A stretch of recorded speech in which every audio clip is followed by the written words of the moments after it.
Tournez les yeux vers le Seigneur et rayonnez de joie. Chantez son nom de tout votre cœur.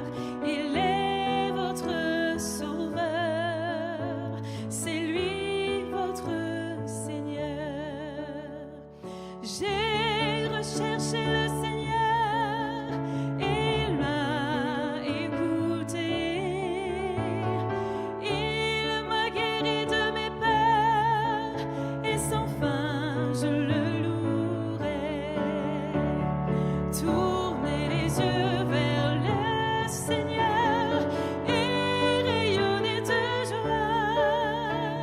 Chantez son nom de tout votre cœur. Il est votre sauveur. C'est lui votre Seigneur. Dieu regarde ceux qu'il aime, il écoute leur voix, il consolera leur peine, il guidera leur pas. Tournez les yeux vers le Seigneur et rayonnez de joie. Chantez son nom de tout votre cœur. Il est votre sauveur. C'est lui votre Seigneur. Ceux qui cherchent le Seigneur ne manqueront de rien. En lui ouvrant grand leur cœur, ils seront comblés de bien. Tournez les yeux vers le Seigneur et rayonnez de joie. Chantez son nom de tout votre cœur. Il est votre sauveur. C'est lui votre Seigneur.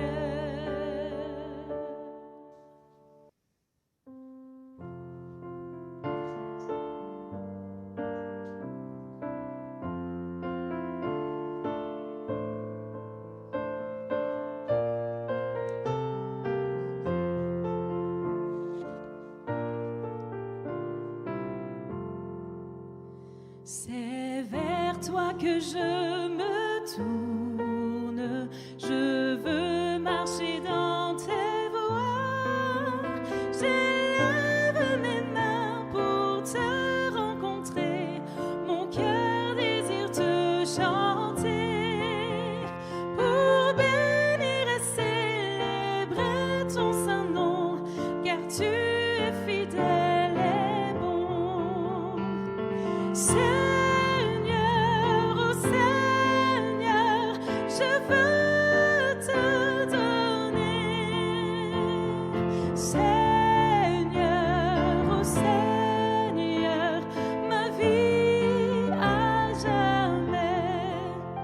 Mes yeux contemplent ta gloire, ta vie ranime ma foi, ta paix, ta joie inonde mon cœur, toi seul fais tout mon bonheur.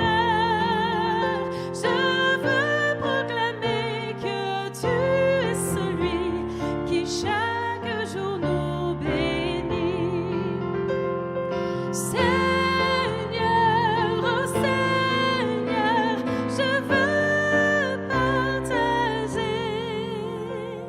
Seigneur, oh Seigneur, ton éternité.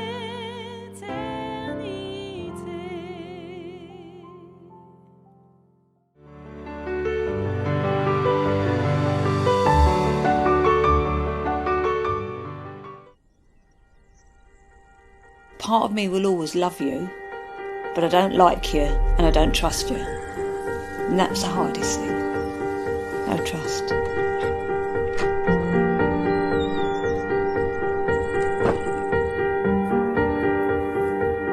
Family was always important. Near where I lived was a pub called the Gunmakers, and I was sitting on the wall outside and I just bought a packet of Wrigley's. And Jackie walked past and I offered her one of my Wrigley's. So that was our first meeting at 14. And I did, as a kid, just fell in love with her. We got engaged at 17 and married at 19. When I finished my apprenticeship, I started to work for myself. And I eventually built a successful business. But there was always something inside of me looking for more. As a kid, I loved sport at school. And then basically I drifted into powerlifting.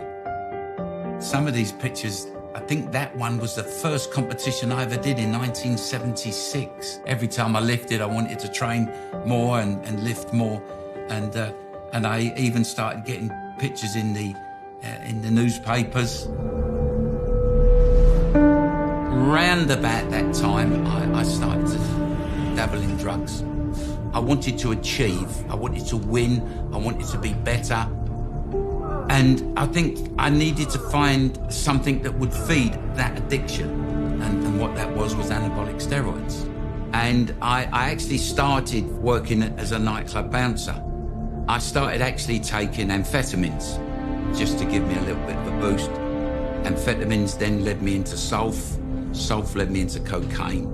And it would be in my coffee, it would be on my cornflakes, as well as going up my nose. And so I just took more and more and more and more. I then really started to feel a little bit invincible. I thought, nothing can hurt me now.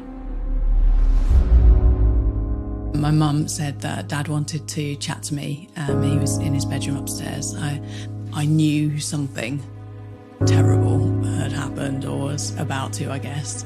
He looked in front of me and he said, "How do you tell your little girl something that you know is going to break her heart?" There was this horrible silence and I didn't know what else to say, so I said, "Are you having an affair?" I had an adulterous affair with a young woman. I left my wife, deserted my children, eventually lost my business. Having to say, I think after all of that, I don't trust you, it was the hardest. Because I guess up until then, I was thought, no, it'll be all right, there's hope. And I'd lost that. I started to run an illegal debt collecting business. I used to carry with me a 12-inch diver's knife strapped to my arm, knuckle duster in my pocket, 38 Beretta in this pocket. As hard and as tough as I thought I was, I lived this permanent life of fear and paranoia. And it started to actually take control. I could see no way out. I could see the pain on Jack's face. When I saw my kids, I could see the fear and pain on their face, and I wanted to take my own life. I saw no way out for it except death.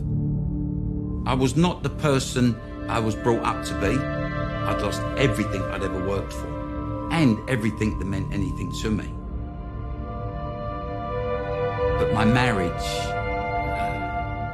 literally, to my childhood sweetheart, and that's what she was, and I'd lost it.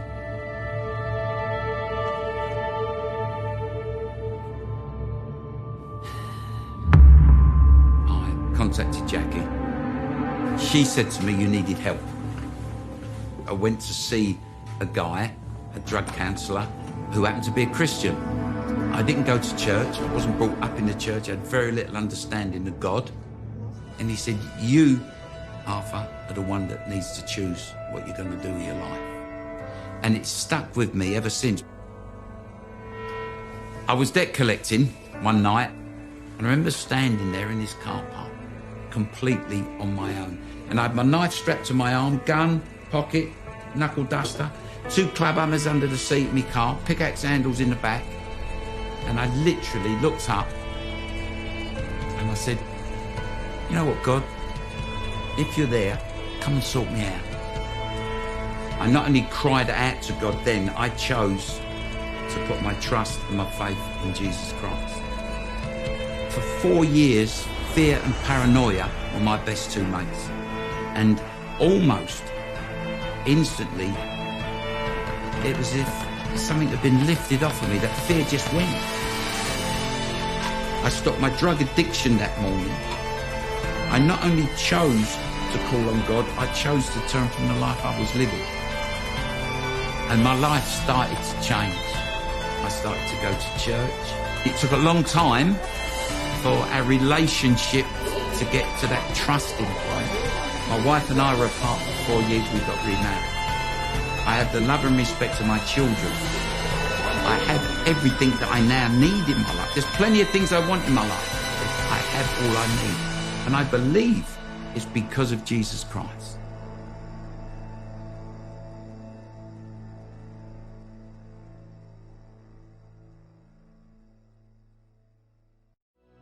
Continuons à adorer Dieu pour ses bienfaits, cette fois en apportant nos dîmes et nos offrandes à la maison du trésor. Nous vivons une période de crise difficile et la main de Dieu ne s'est pas arrêtée de nous bénir. Vous pouvez mettre de côté chez vous les sommes que vous avez choisi de donner à Dieu et à son Église pour ensuite les apporter lors de la réouverture de votre Église. Ou faire des versements directement sur le compte postal de votre Église en indiquant s'il s'agit de dîmes ou d'offrandes. N'hésitez pas à contacter votre pasteur ou le trésorier de votre communauté pour en discuter et connaître la démarche à suivre. Merci encore à chacune et à chacun pour son engagement, sa générosité et sa fidélité. Dieu en soit loué.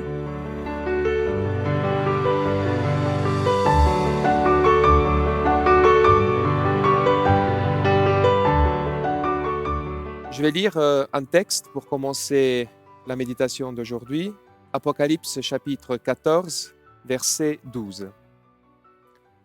C'est ici la persévérance des saints qui gardent les commandements de Dieu et la foi de Jésus. L'écrivain suédois Henning Mankell, qui nous a quittés en 2015, a écrit que c'est précisément lorsqu'il y a une énorme insécurité politique et économique que la question de l'identité devient très importante. Et il continue en disant que l'identité, la culture et l'art sont liés. On pourrait ajouter à cette liste la foi. La foi détermine notre identité.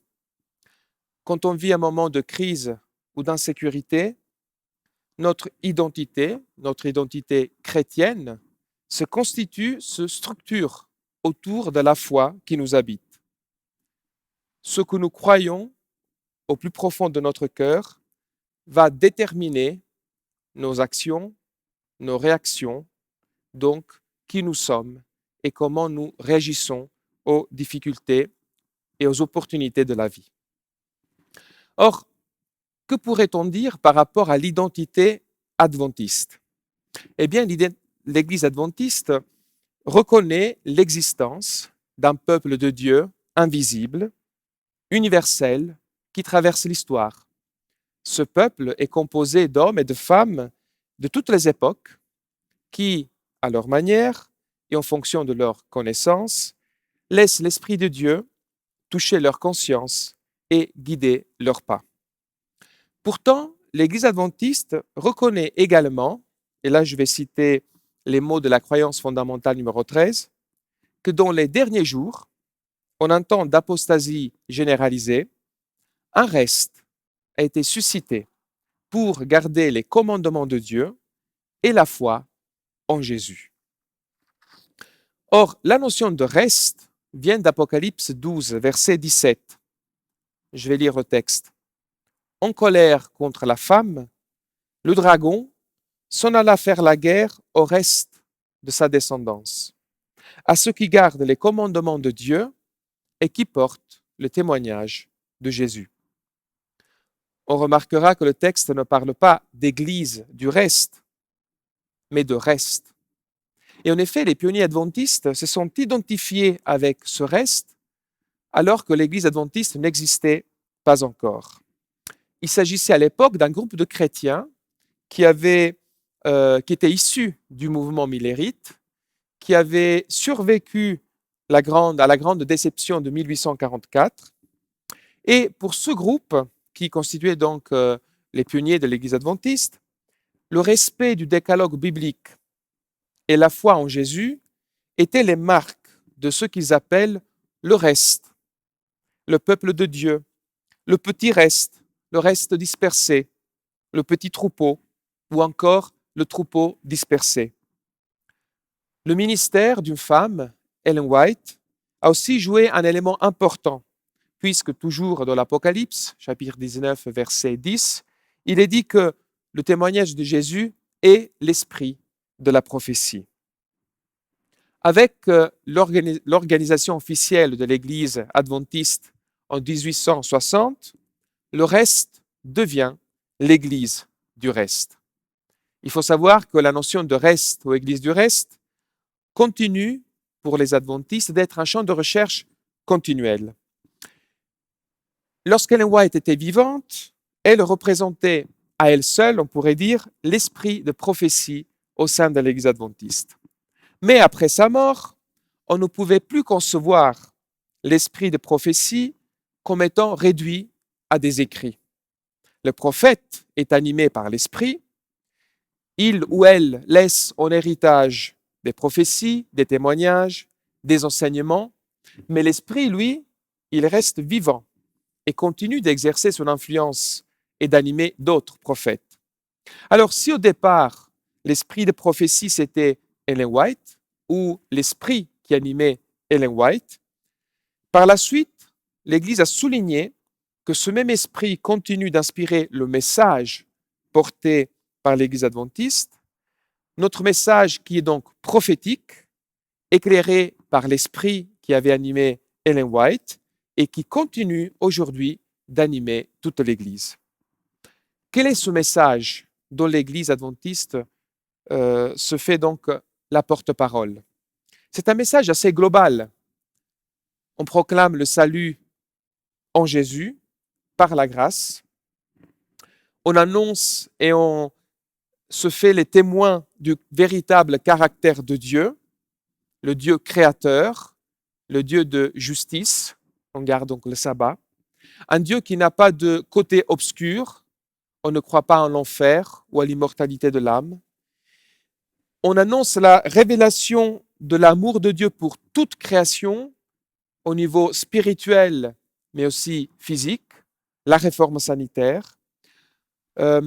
On proclame la liberté humaine, la liberté de penser, le droit d'avoir une conscience libre et donc la liberté de conscience, mais on parle d'une liberté responsable. On parle aussi de la responsabilité humaine, donc on annonce le jugement, le retour du Christ et l'importance des commandements de Dieu. Mais si le message est clair, de quelle manière peut-on le proclamer d'une manière conforme à la volonté de Dieu, une volonté qui s'exprime de la manière la plus haute et la plus parfaite en la personne de notre Sauveur Jésus-Christ. Alors, il me semble qu'il y a deux manières différentes et opposées de vivre le privilège d'être une voix prophétique.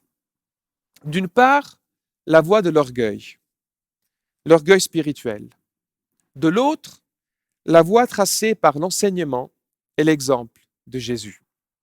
D'un côté, il est tout à fait possible d'être convaincu du fait qu'il y a nous et puis les autres, c'est-à-dire les bons et les mauvais, les sauvés et les condamnés, les justes et les apostats, les fidèles et les infidèles, les véritables adorateurs et les idolâtres, ceux qui ont la connaissance et de l'autre côté les incultes, les sages et les fous. Selon cette vision, chacun de nous pourrait dire « Je suis riche, je suis devenu riche, je n'ai besoin de rien et de personne. » Ça ressemble beaucoup, en fait, j'ai cité ce que Jésus reproche à l'église de Laodicée. Ou encore, on pourrait s'approprier des paroles qui sont prononcées dans l'évangile de Jean par les autorités juives qui nient en Jésus le représentant de Dieu et qui critiquent même ceux qui pourraient voir en Jésus un bras tendu de la part de Dieu vers eux. Ces autorités disent mais cette foule qui ne connaît pas la loi, ce sont des maudits. Alors oui, la fidélité à nos valeurs peut être polluée par le dédain à l'égard des autres. Et l'unicité, la beauté de la mission qui est la nôtre pourrait être comprise comme une disqualification systématique du travail, du rôle et des efforts des autres. Or, il me semble que la crise sanitaire et économique que nous sommes en train de vivre est une opportunité pour l'Esprit de Dieu de nous sonder et de nous aider à continuer à adopter l'Esprit de Jésus. Or, cette crise annonce un choc sans précédent, un choc économique, des remises en question politiques, des difficultés sociales importantes. Et c'est pour nous l'occasion, non pas de devenir des prophètes de malheur, mais une occasion pour réfléchir à comment continuer à aimer ce monde, cette terre et ses habitants, tout en restant fidèles à Dieu, à ses commandements, en incarnant justement la foi en Jésus, mais aussi la foi de Jésus. Et c'est précisément ça le point que j'aimerais donc développer avec vous. On ne peut pas avoir la foi en Jésus si on n'a pas d'abord compris la foi de Jésus. Quelles sont les dispositions qui l'ont animé, qui l'animent toujours puisqu'il est vivant? Qui est Jésus? Quelle est sa pensée? Quelle est sa manière de voir les choses? C'est seulement à ce moment-là, une fois que j'ai saisi cela, que je pourrai avoir foi en Jésus. Et alors, pour comprendre la foi de Jésus, je vous propose de lire deux textes, l'un tiré de l'évangile de Marc et l'autre de l'évangile selon Luc, deux textes qui nous mettent en contact direct de première main, on pourrait dire, avec la manière de voir les choses de Jésus, avec l'esprit de Jésus, avec ses dispositions intérieures. Le premier texte se trouve dans l'évangile de Marc au chapitre 12, versets 41 à 44. Dans cet évangile, à ce point précis du récit, Jésus et ses disciples se trouvent à Jérusalem. Et de manière plus précise, ils sont au temple. Le texte nous dit, Marc chapitre 12, verset 41, que Jésus, s'étant assis en face du trésor, il regardait comment la foule y mettait de la monnaie de bronze. Nombre de riches mettaient beaucoup. Vint aussi une pauvre veuve qui mit 2 leptes valant un cadran, c'est-à-dire très très peu. Alors, Jésus appela ses disciples et leur dit, « En vérité, je vous le dis, cette pauvre veuve a mis plus que tous ceux qui ont mis quelque chose dans le trésor. Car tous ont mis de leur abondance, mais elle a mis de son manque tout ce qu'elle possédait, tout ce qu'elle avait pour vivre. » Le texte grec est beaucoup plus fort. Elle a mis toute sa vie. Or, cette veuve, finalement, dans l'évangile de Marc, est un symbole, a une portée symbolique importante. Elle est le symbole du Christ lui-même, qui donne toute sa vie. Ce qui pourrait paraître peu de choses pour ceux qui regardent, c'est un homme de Galilée qui n'a rien, un homme qui n'a pas, à ce que l'on pourrait croire, des origines nobles, un homme qui ne frappe pas le regard, un homme qui mourra entre 2 brigands, frappé par la main des Romains, instigé par les autorités juives. Un homme de rien. Et pourtant, il donne toute sa vie. Mais ce qui est encore plus intéressant, c'est que Jésus, avant de féliciter l'acte de cette femme, il avait déjà dit, quelques versets plus tôt, au verset 40, que ce système-là est composé par des personnes qui, verset 40, dévorent les maisons des veuves. Alors, il y a un système qui exploite et qui dévore les maisons des veuves, et cette veuve donne toute sa vie à ce système. Cela pourrait paraître contrariant. On pourrait même arriver à dire que cette femme s'est fait avoir. Elle a donné tout à des personnes qui au final ne le méritait pas. Au contraire, qui l'exploite. Eh bien, là aussi, Jésus est conscient de cela. Mais c'est à plus forte raison qu'il faut donc donner de la valeur à ce texte, parce que Jésus est précisément en train de dire, dans l'évangile de Marc, qu'il va donner toute sa vie à des personnes qui ne le méritent pas, à des personnes qui veulent s'acharner contre lui, et pourtant, ce sacrifice, c'est précisément en faveur de ces personnes. C'est ce que l'apôtre Paul dira autrement, alors que nous étions encore pécheurs, le Seigneur est mort pour nous. Le Christ est mort pour nous. Donc, voici un premier élément pour comprendre quelle est la foi de Jésus. Une foi qui n'a pas peur de se donner à fond, de servir jusqu'au bout, jusqu'au don de soi, sans qu'il puisse prétendre à ce que l'autre comprenne, soit prêt à recevoir, sans qu'il demande rien en retour. Le service jusqu'au bout au nom de l'amour. C'est ça la foi de Jésus. C'est ça qui doit donner du sens à la foi en Jésus.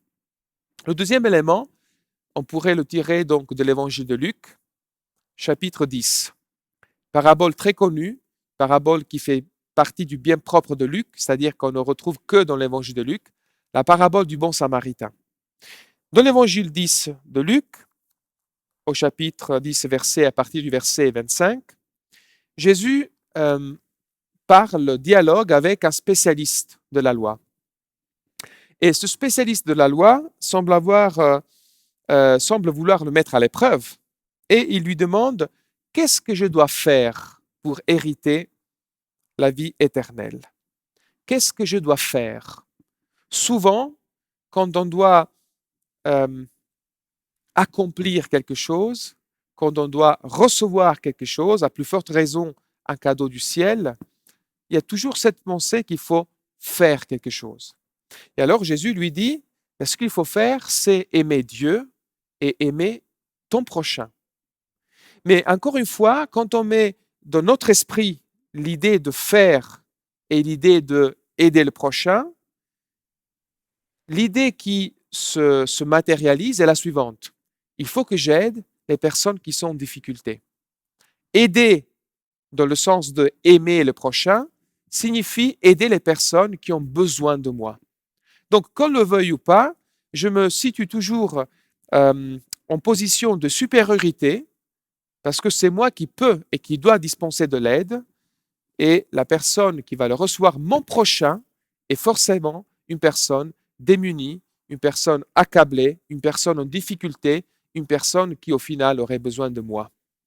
Et alors, à cette combinaison d'idées qui sûrement surgissent dans l'esprit de ce maître, de ce spécialiste de la loi, Jésus va raconter une parabole qui va bouleverser sa manière et notre manière de penser. Il va lui dire, eh bien, il y avait un homme, un juif, qui est attaqué par des brigands. Il est laissé demi-mort sur le chemin.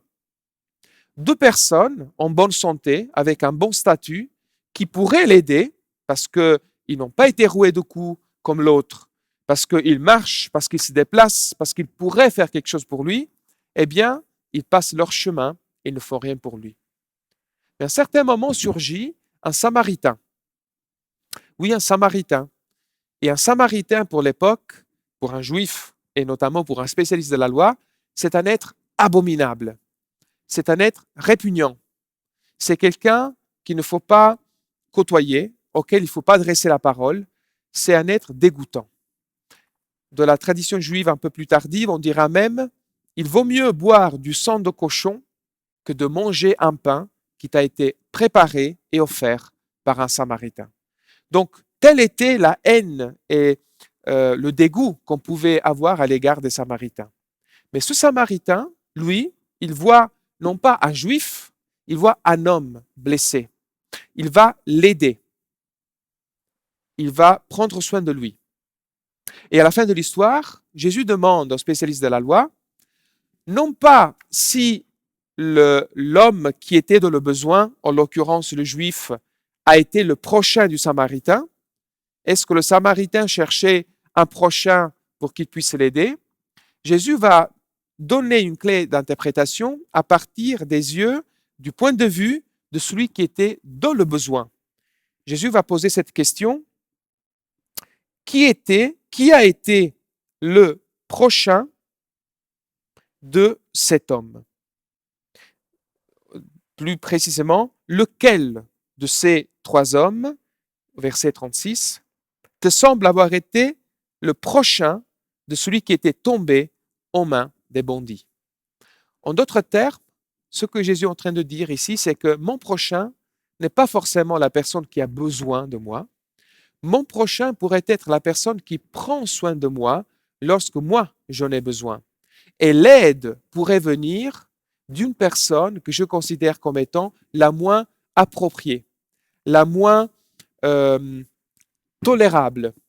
L'aide me viendrait de personnes qui, à mes yeux, ne sont pas bonnes, qui sont même dégoûtantes. Et Jésus va dire, ne serait pas celui-là ou celle-là ton prochain? Et c'est ce que le spécialiste de la loi reconnaît. C'est qui le prochain de ce pauvre homme? C'est celui qui lui a utilisé de la compassion. Donc, plutôt que chercher qui est mon prochain, ce qui est très important et bien, les personnes qui ont besoin de moi, pourquoi ne pas reconnaître aussi en celle qui me tend sa main et qui vient à mon secours lorsque j'en ai besoin, en faisant abstraction de quelles sont ses croyances, ses goûts, son style de vie, parce qu'il ou elle agit par compassion, je dois reconnaître en cette personne mon prochain. Alors, à la lumière de ces idées que Jésus met en face donc des spécialistes de la loi, des disciples, mais aussi de nous aujourd'hui qui sont les lecteurs des évangiles, comment être aujourd'hui donc le reste en attendant qu'un clivage final s'opère?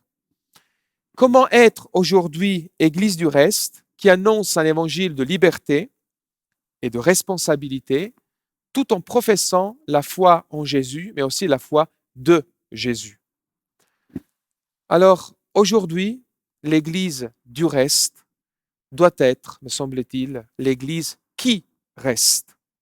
Une Église qui reste de la société, qui valorise, qui reconnaît et soutient les efforts de tous ceux qui font face à la priorité du moment. Soigner les malades, aider les plus vulnérables, promouvoir une conscience citoyenne, établir des plans pour relancer l'économie. On le sait, la relance sera difficile, il y aura des pertes d'emplois, des faillites. Le scénario de rebond apparemment n'est pas pour tout de suite. C'est pour nous l'occasion de continuer à promouvoir le bien, la vérité du Dieu d'amour. C'est l'occasion pour nous de continuer à dénoncer les injustices, mais aussi à encourager nos jeunes à se former, à étudier pour pouvoir s'engager de manière appropriée avec des talents, des compétences, de manière intelligente pour proposer des modèles de reconstruction économique, des modèles de nouveaux modèles donc aussi écologiques pour le développement de notre société et de notre économie. Alors peut-être il y aura d'autres pandémies. Le réchauffement climatique annonce probablement de nouveaux scénarios semblables, mais ce qui nous est notre responsabilité, ce qui nous est confié n'est pas une parole de malheur, c'est plutôt une parole d'espoir. Il ne faut pas céder au désespoir profond. Il ne faut pas laisser que notre « j'accuse » paralyse notre compassion. Il ne faut pas céder à l'envie de faire un procès expéditif et définitif. Notre rôle est plutôt de participer à l'effort collectif pour ce monde que Dieu a tant aimé et qui est habité par des Samaritains, c'est-à-dire des personnes, des hommes et des femmes exceptionnels, dévoués, aimants. Et c'est eux notre prochain. Un ouvrage très cité pendant ces semaines a été La peste de Camus. Je vais le faire aussi. Et je vais attirer l'attention sur un personnage de ce livre, le journaliste Rambert. Le journaliste qui arrive dans cette ville où la peste éclate et commence à faire beaucoup de dégâts. Il veut partir. Il n'a qu'une seule pensée, se sauver. Mais il ne peut pas. Et ce désir de partir, petit à petit, en voyant autour de lui ce qui se passe, change, mûrit, et il devient autre chose. Il affirme à un certain moment, « J'ai toujours pensé que j'étais étranger à cette ville. » Comme plusieurs de nous, peut-être, ont toujours pensé que nous sommes étrangers à ce monde et à cette humanité. Et que je n'avais rien à faire avec vous. Mais maintenant que j'ai vu ce que j'ai vu, je sais que je suis d'ici, que je le veuille ou non. Cette histoire nous concerne tous. Il peut y avoir de la honte à être heureux tout seul. Oui, la solidarité doit continuer d'animer notre prédication. Je vais conclure avec une citation d'Ellen White qui me semble être très à propos dans le contexte de cette réflexion. Elle écrit dans le ministère évangélique, « Ceux à qui Dieu a donné la proclamation de sa vérité doivent posséder le même esprit généreux dont le Christ a fait preuve et adopter les mêmes larges plans d'action. Ne soyez pas exclusifs. Ne recherchez pas la compagnie de quelques personnes qui vous plaisent particulièrement pour laisser les autres prendre soin d'elles-mêmes. Si vous voyez que celui-ci est faible et celui-là insensé, ne vous tenez pas loin d'eux pour fréquenter seulement ceux que vous considérez comme parfaits. Les âmes mêmes que vous méprisez ont besoin d'amour et de sympathie. N'abandonnez pas à ces luttes une âme faible. Ne la laissez pas combattre seule les passions de son cœur, mais assistez-la et priez pour elle. Prenez garde de ne pas être vous-même tenté. Si vous agissez ainsi, Dieu ne vous abandonnera pas non plus à votre faiblesse. Il se peut qu'à ses yeux, aux yeux de Dieu, vos péchés soient plus graves que les péchés de ceux que vous condamnez. Ne vous tenez pas à l'écart en disant « Je suis plus saint que lui ». Le Christ enveloppe chaque être humain de son amour. Il leur communique sa divine puissance afin que l'âme désespérée et attristée par ses péchés atteigne une vie plus haute. L'Église du reste n'est pas une Église qui prend ses distances des besoins concrets de la société. Elle est une Église qui reste, qui accepte de l'aide, qui valorise cette aide et se met au service de la société en sachant que c'est Dieu et non pas un virus ou une autre calamité qui aura le dernier mot. Amen.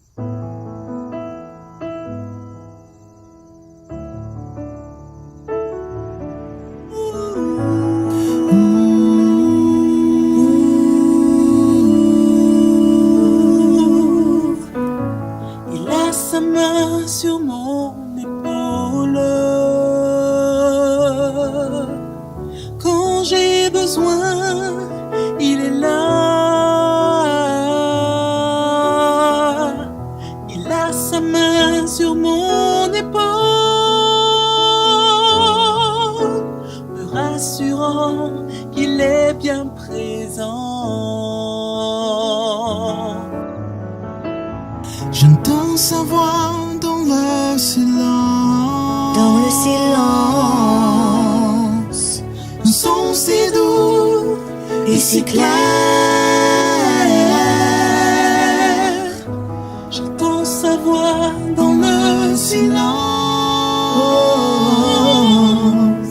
Me disant qu'il est toujours là. Pas besoin de m'inquiéter quand les choses ne vont pas si bien. Aussi longtemps qu'il tient ma vie dans ses mains, il m'aidera à surmonter. il a la lumière dans ma vie.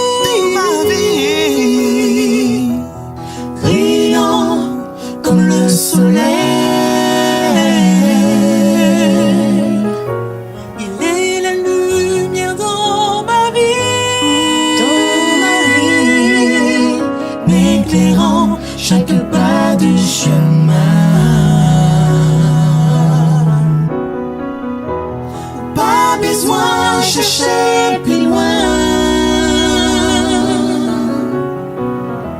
Et tout baka marcher. Mon Dieu, c'est lui qui est toujours là et puis nous. Grâce à bon Dieu, nous capables camber. Pas besoin de chercher plus loin. Non, non, non, non. Et tout baka marcher. Mon Dieu, c'est lui qui est toujours là et puis nous. Grâce à bon Dieu, nous capables camber. Il a sa main sur mon épaule. Quand j'ai besoin, il est là. Il a sa main sur mon épaule, me rassurant qu'il est bien présent. Me rassurant qu'il est bien présent. Me rassurant qu'il est bien présent.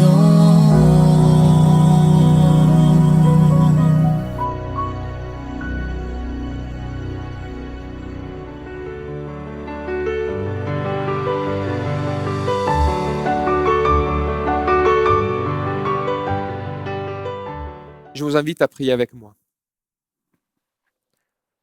Nous te remercions, Seigneur, Dieu créateur, Père de tout être vivant, juge et consolateur. Nous te remercions, Seigneur, parce qu'en Jésus-Christ, tu as manifesté de manière la plus parfaite, haute et claire quels sont tes desseins, quel est ton caractère, quelle est ta manière de penser et de voir les choses. Et grâce au Christ, Seigneur, nous pouvons comprendre que tu nous demandes non pas de nous désolidariser de ceux qui sont dans le besoin, mais de pouvoir courir à leur aide. Et encore plus, tu nous demandes, Seigneur, d'être prêt à recevoir l'aide de toute personne qui, dans un élan de compassion et d'amour, voudrait venir vers nous. Aide-nous, Seigneur, à ne pas juger les intentions des gens, à ne pas établir des procès, mais plutôt à savoir vivre la fraternité, à être des témoins de la parole, de l'Évangile, être des ambassadeurs du Christ, tout en étant, Seigneur, par notre exemple, par notre engagement, le sel de cette terre à laquelle nous appartenons, dans laquelle tu nous as placés et que tu vas sauver, parce que le retour du Christ est un retour qui est aussi attendu par la création, qui soupire chaque jour en attendant sa délivrance. Merci Seigneur de aussi encourager nos jeunes à pouvoir participer de manière toujours plus active et proactive dans cette société, la société qui est la leur, qui puissent s'engager pour pouvoir, Seigneur, proposer des éléments de réponse, de réflexion, qui puissent être partie intégrante des solutions et non pas des problèmes. Certes, nous savons qu'il sera au final impossible de vaincre le mal par nous-mêmes.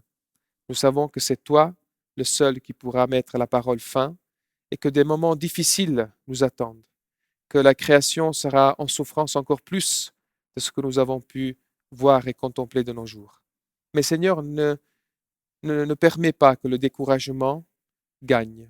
Aide-nous, Seigneur, toujours à voir ce qui est bon, les petites lumières que tu mets autour de nous, que chacun de nous puisse être une petite lumière, que chacun de nous puisse tendre la main envers son prochain et être prêt à la recevoir en retour.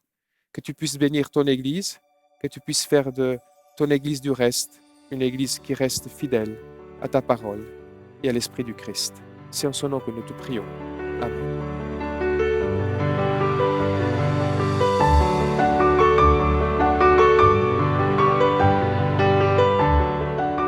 Recevons la bénédiction du Seigneur. Au reste, mes frères et mes sœurs, réjouissez-vous, tendez à l'épanouissement, encouragez-vous, vivez en paix. Que la grâce du Seigneur Jésus, l'amour de Dieu et la communion de l'Esprit soient avec nous tous. Amen.